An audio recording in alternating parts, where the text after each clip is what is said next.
বিশ্ব আদিবাসী দিবস উপলক্ষে ঝাড়গ্রাম স্টেডিয়ামে 4 দিনব্যাপী রাজ্যস্তরীয় অনুষ্ঠানের সূচনা করলেন মুখ্যমন্ত্রী মমতা বন্দ্যোপাধ্যায়।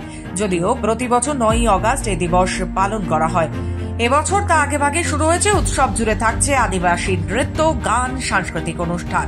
ঝাড়গ্রাম জেলা আজ অনেক উন্নত। এক সময় যেখানে মানুষ আসতে ভয় পেতেন, আজ সেখানেই উন্নয়নের জোয়ার।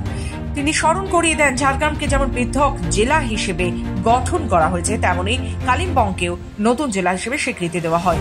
মুখ্যমন্ত্রী জানান, রায়ত জমিতে বসবাসকারী আদিবাসীদের দ্রুত জমির পাট্টা দেওয়ার নির্দেশ দেওয়া হয়েছে। পাশাপাশি মাওবাদী হামলায় নিহত পরিবারগুলোকেও সাহায্য করা হবে।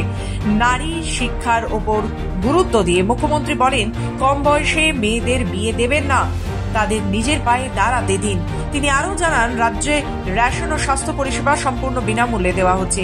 এরপর এনআরসি ও ভাষা রাজনীতি প্রসঙ্গে কেন্দ্রীয় বিজেপি সরকারকে কড়া ভাষায় আক্রমণ করেন।